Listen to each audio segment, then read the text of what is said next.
this video, we're going to talk about alternate data streams, which are a way to hide data on the Windows operating systems. The Linux and Mac operating systems do not allow for alternate data streams. The Windows operating system has historically had two file systems. The first one is the FAT file system. In modern day Windows, you'll see the NTFS file system.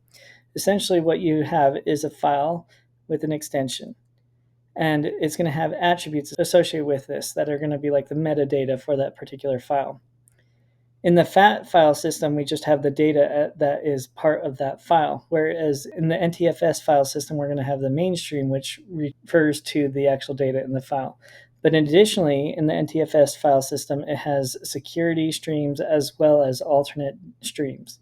And alternate data streams can be used to actually embed files or viruses or other things inside of that. Interestingly enough, when you store files in the alternate data streams, it doesn't actually change the original size of the file. You can see the alternate data streams using dir/r.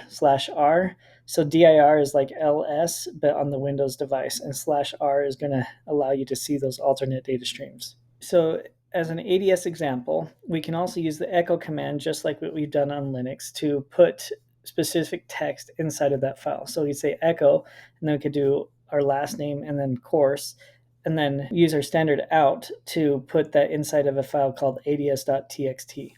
Then we could add to the alternate data stream saying echo abc123 password, let me in, and we're going to put that inside of ads.txt. And this is how you add it to an alternate data stream. We're going to put a colon, and then the alternate data stream is going to be secrets.txt. So essentially there's going to be a file called secrets.txt that holds these three passwords, and that is embedded in the alternate data stream of ads.txt.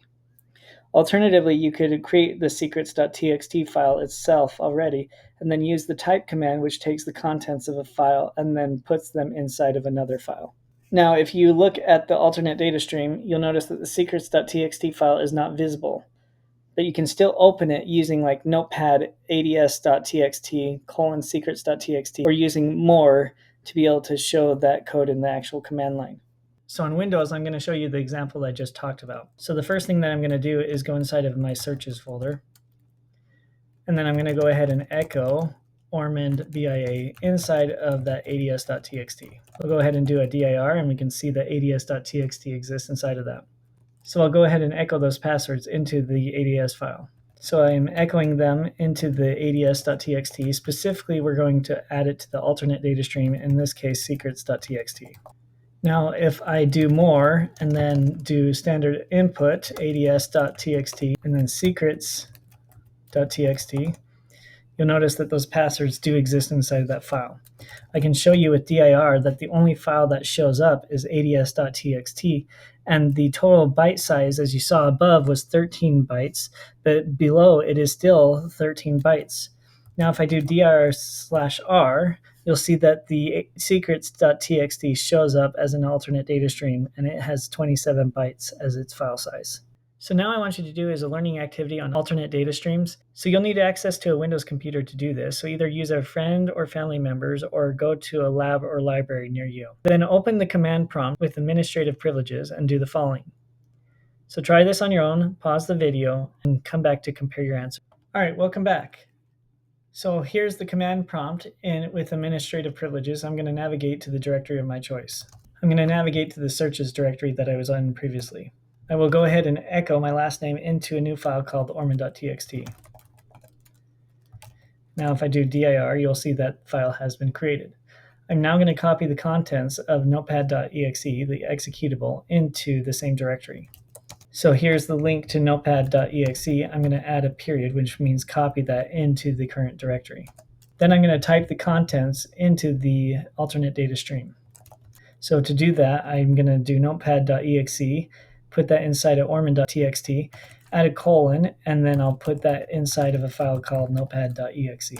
So now if I do dir, you'll see that it's just ormond.txt, but if I do dir/r, you'll see that the alternate data stream has been created. So now we'll make a symbolic link to this alternate data stream. And I do that using mklink, and then the file is going to be hidden.exe, and then it's to my alternate data stream. I'll go ahead and delete the notepad executable. Now you'll see that we have the hidden.exe, and I can actually just type in hidden, and it opens up the notepad executable. So if I wanted to, I could go find that file and right click it and select properties. And then on the general tab, I could click the checkbox to make it so that this file is hidden. But as you can see, if I do dir/r, you'll see that the notepad.exe data stream exists inside of ornament.txt. And ornament.txt is still only 9 bytes, even though the notepad.exe file is 307,000 bytes. Thanks for watching my video. Feel free to click the links here to watch the next video of the playlist, continue to the next playlist, or subscribe.